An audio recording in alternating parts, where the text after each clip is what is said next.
Top 10 cards you're going to want to find yourself picking up for Tearalaments, and I know that this is a particularly very far out video, but you know what? You can always find great opportunities for goodies.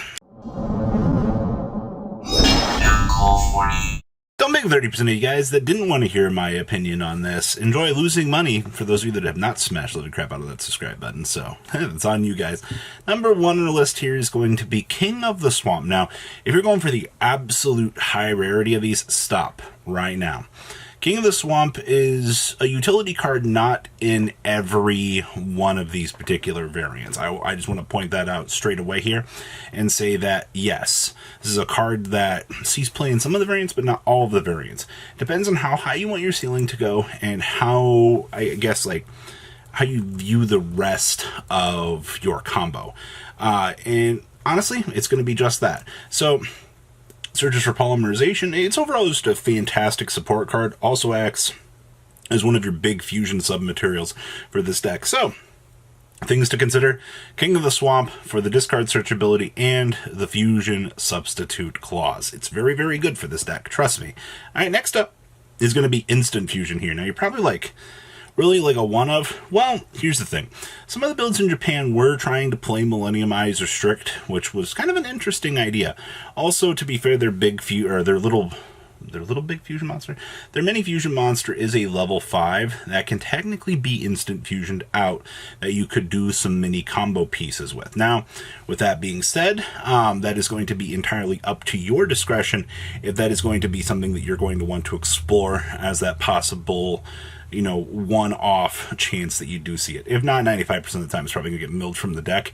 As you know, you're going down through full combo, whether or not, you know, you're waiting for the full Tearalaments build or whatever else. So, just fair heads up that yes, there are some interaction points with Instant Fusion. No, it's not crazy powerful, but, you know, if a Millenniumize comes up and it does give you the chance to, you know, cover some bases, why not explore the option, ladies and gentlemen? Next up is going to be Predaplant, a Dracostapelia. Ah, man, every combo video I've seen on this deck, there's a Dracostapelia somewhere. I've seen 2 Dracostapelia.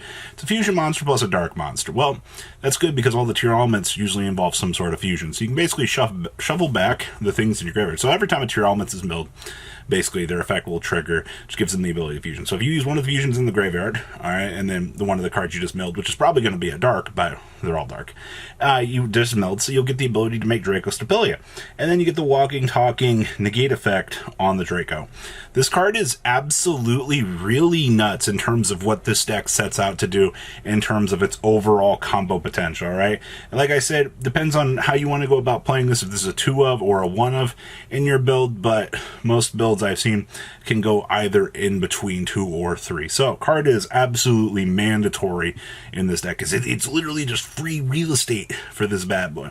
Next up is going to be a Shaddoll package. Now, what do I mean when I say a Shaddoll package? Well, on the bare minimum, I've seen, I think it's Beast for the draw power, and I've seen a Winda come up for the ability to floodgate the opponent. Well, that means that, well, actually, all the Tearalaments except for Reno Heart are dark, which means, guess what? You're going to get to, you know, supplement that Winda package and make it even easier. Like, that's where your advantage tree is going to come in for all of this, is the fact that you get to access to that. It's so stupid because, like, if you've seen, like, this deck play, maybe you haven't, but, like, this deck, one good negate window, you can be playing the game during your opponent's turn. If you can window off of the corrected mills via the opponent's turn, oh, it's hilarious. I guess you also might want, like, some squamatas as well.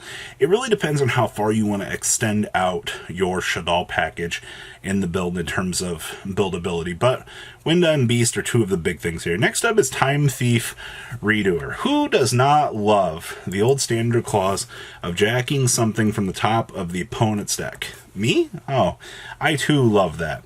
The ability to basically start spacing things out, getting draw power, and then getting the potential to kick things to the graveyard.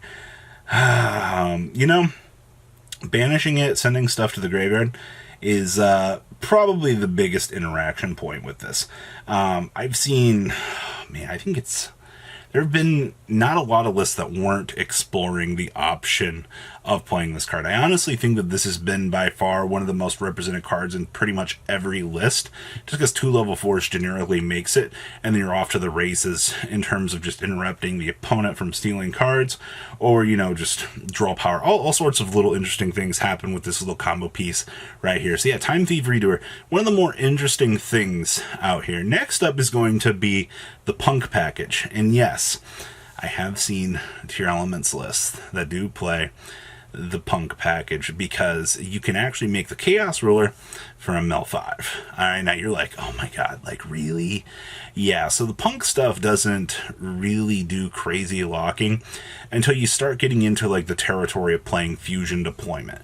Once you get into the Fusion Deployment department, then you're going to have a lot more stuff that you're really going to have to kind of deal with, but that's just that, alright? Like, it's nothing too crazy, but once you kind of start to like explore the other option trees and things that you can do with this deck, yes, 100% bet your butt that the Punk package is playable in here. I've even seen some danger builds showing up in the Zodiac tournament, and honestly, just watching those decks go and do their thing is a very scary thing. I think a lot of players underestimate extenders. It's pretty crazy. Next up is, well, obviously Fusion Deployment. Here's the big thing with Fusion Deployment.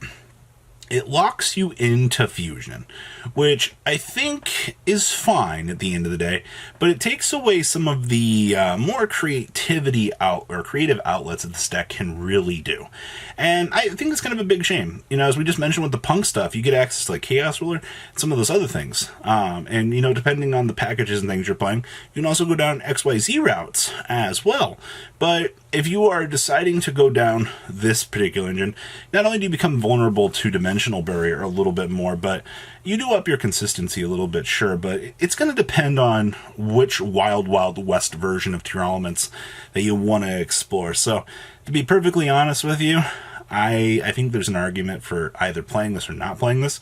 Once again, it's going to come down to your deck building and things like that. So keep an eye on this. It's definitely one of the more interesting little outlets here. Next up is Diviner of the Heralds. Ah, boy. So I've seen this stupid card do so many stupid things in like the Ishizu deck. Now, obviously, it's probably going to be up for a reprint here.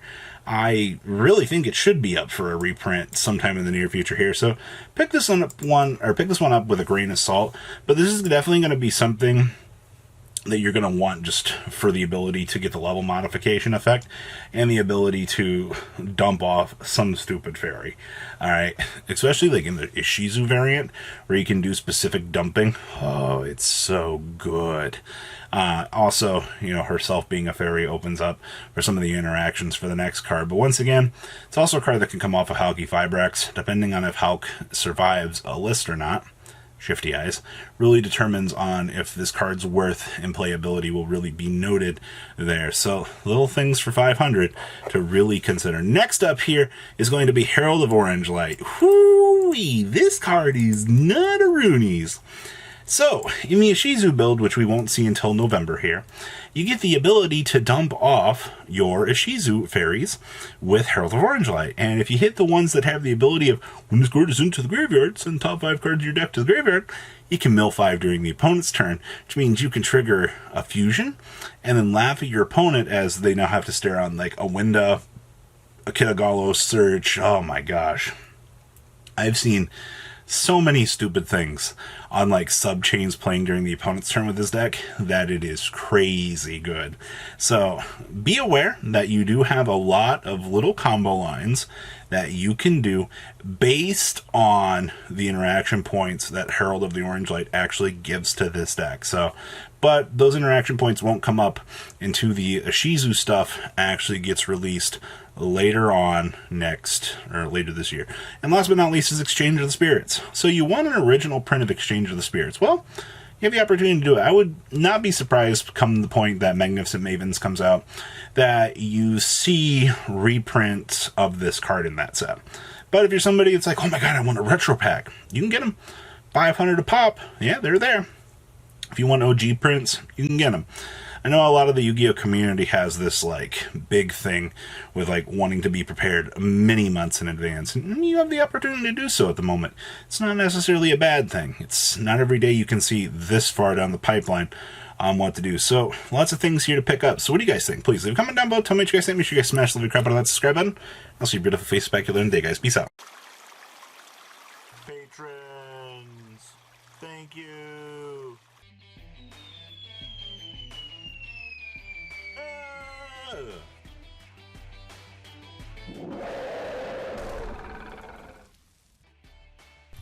Thank you so much for watching. Check out these other videos.